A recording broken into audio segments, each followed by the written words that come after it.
তুমি তো আমাকে মুহূর্তের মধ্যে খুঁজে ফেলবে বলেছিলে। মায়া রচনা বন্ধ করলে তবেই তো খুঁজে পাবো, বলো। ঠিক আছে, তাহলে আমি মায়া রচনা করা বন্ধ করছি। এবার আমাকে খুঁজে দেখাও।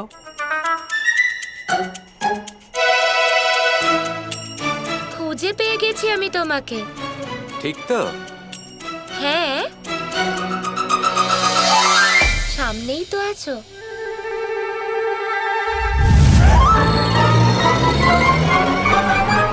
কৃষ্ণ, তুমি যে বললে আর মায়া রচনা করবে না। তো মায়া কোথায় করছি বলো? এটাই তো সেই প্রথম এবং অন্তিম লীলা যে আমি নিজের ইচ্ছেতে করছি। আচ্ছা ঠিক আছে, খুঁজে ফেলেছি তোমায়।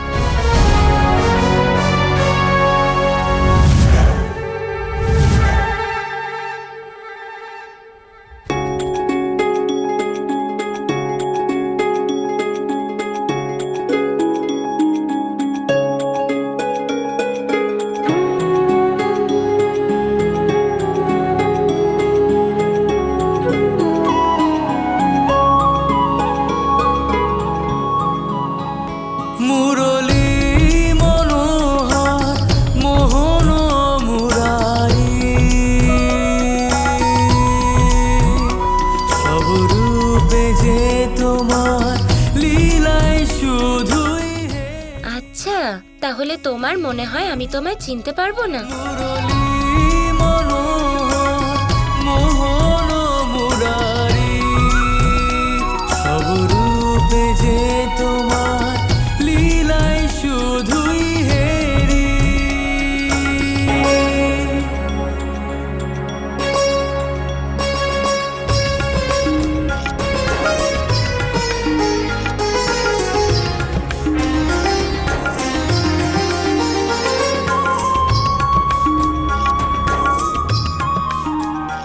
এখন তো আমিও রাধার মতোই ব্যাকুল হয়ে আছি।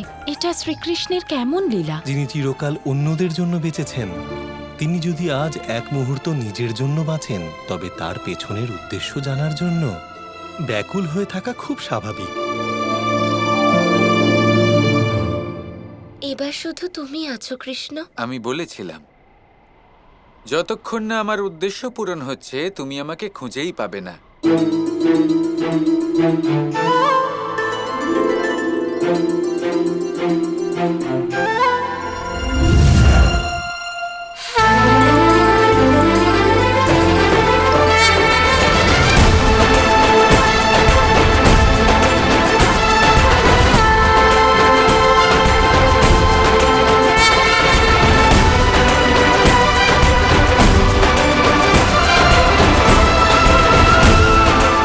কৃষ্ণ, এটা কি হচ্ছে? নিধিবন এমন প্রকাশিত হচ্ছে কেন? কারণ রাধা কৃষ্ণের প্রেম, তাদের প্রত্যেকটা স্মৃতি শুধু এই বৃক্ষের মধ্যেই নয়, আজ এই ধরিত্রীতেও সমাহিত হয়েছে। কিভাবে? এই সকল বৃক্ষের মাধ্যমে। এই সকল বৃক্ষ এখানে দাঁড়িয়ে, কিন্তু এদের শিকড় ধরিত্রীর ভিতর প্রবেশ করেছে। আর রাধা আজ এখানে উপস্থিত প্রত্যেকটা বৃক্ষকে ছুঁয়েছে নিজের হাত দ্বারা, নিজের প্রেম দ্বারা।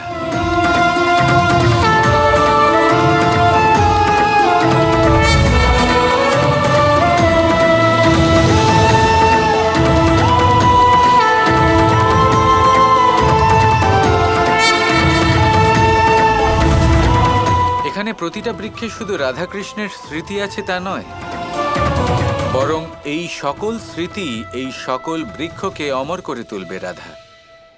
যতদিন রাধাকৃষ্ণের নাম এই পৃথিবীতে থাকবে, ততদিন এই সব বৃক্ষ এখানেই থাকবে। রাধাকৃষ্ণ শুধু নিধিবনে রাসলীলা করেন না, বরং রাধাকৃষ্ণের প্রেম, ওনার সবকিছুই এবার এখানে স্থাপিত আছে। যদি কোনো ব্যক্তি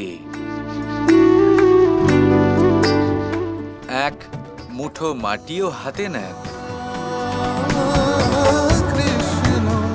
তিনি আমাদের প্রেম অনুভব করতে পারবেন রাধা।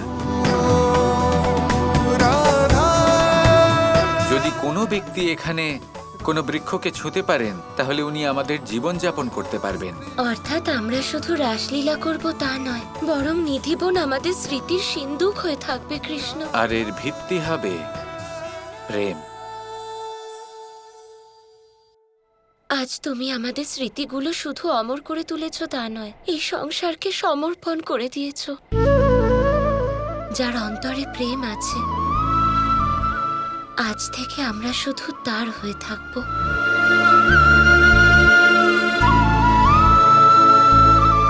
মহাদেব, কৃষ্ণ এই কথা অসত্য বললেন যে এই লীলা ওনার স্বার্থের জন্য। বাস্তবে এই লীলাও উনি পরমার্থের জন্যই করলেন। না গৌরী, প্রকৃত স্বার্থ হলো সেটাই যেখানে পরমার্থ সমাহিত।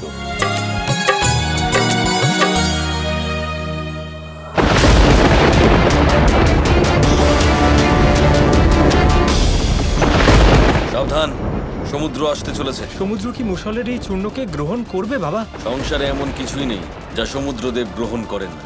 সমস্ত নদী প্রবাহিত হয়ে শেষে সমুদ্রেই মিলিত হয়। যারা আমাদের পৃথিবীকে পরিষ্কার করে ভালো মন্দ সবকিছু বয়ে নিয়ে সমুদ্রেই মিশে যায়। সে কারণে একমাত্র সমুদ্রদেবী আছেন যিনি মুষলের এই চূর্ণ গ্রহণ করতে পারেন।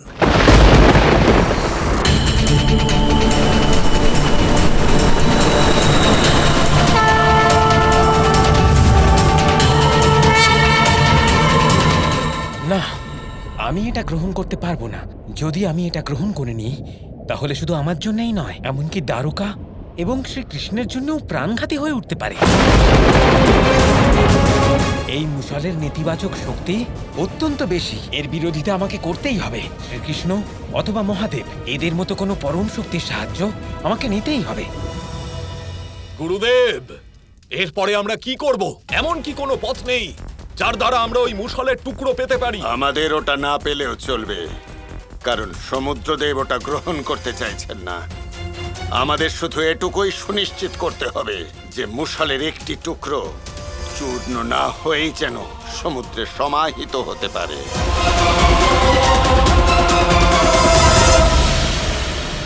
শোনো গুপ্তচর, মুষলের টুকরোকে তোমায় সমুদ্রে সমাহিত করতে হবে, নয়তো তোমরা আর জীবিত ফিরে আসতে পারবে না।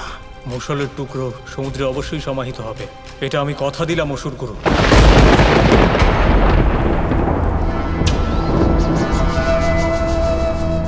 বুঝলে শাল্য, মুষলের এই টুকরো চূর্ণ না হয়ে সমুদ্রে সমাহিত হয় তাহলে আমাদের ইতিহাস অমর হয়ে যাবে। শুধুমাত্র এই ছোট্ট মুষলের অংশ দিয়ে দ্বারকার বিনাশের কাহিনী লেখা হবে, কৃষ্ণের পতনের অধ্যায় লেখা হবে।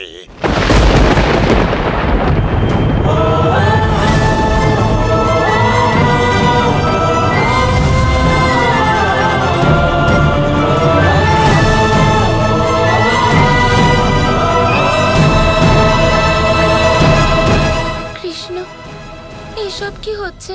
নিধিবন থেকে প্রকাশ চলে গেল কেন? সুখের মুহূর্ত চলে গেছে, এবার চিন্তার মুহূর্ত ঘনিয়ে এসেছে।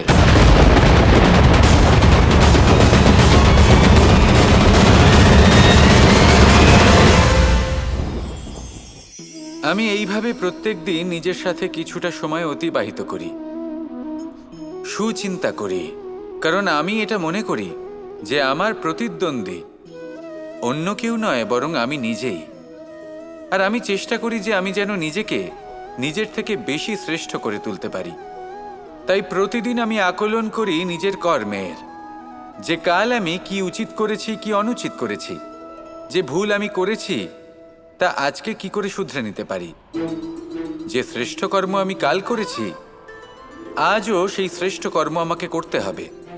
শুধু এই প্রক্রিয়াতেই আমি নিজেকে শ্রেষ্ঠ ব্যক্তি, শ্রেষ্ঠ রাজা, একজন শ্রেষ্ঠ পিতা, পুত্র করে তুলি। এইভাবেই আমি একজন শ্রেষ্ঠ মানুষ হয়ে উঠি। আপনিও এই কথা মনে রাখবেন যে আপনার প্রতিস্পর্ধা অন্য কারোর সাথে নয় বরং নিজের সাথে। তাই নিজের কর্মের আকলন করুন, নিজের মধ্যে যে দোষ আছে তা ত্যাগ করুন, নিজেকে শুধরে ফেলুন। এই মন সবসময় সুপ্রসন্ন থাকবে এবং লক্ষ্য প্রাপ্ত করে বলবে, রাধা রাধা। কৃষ্ণ কৃষ্ণ কৃষ্ণ কৃষ্ণ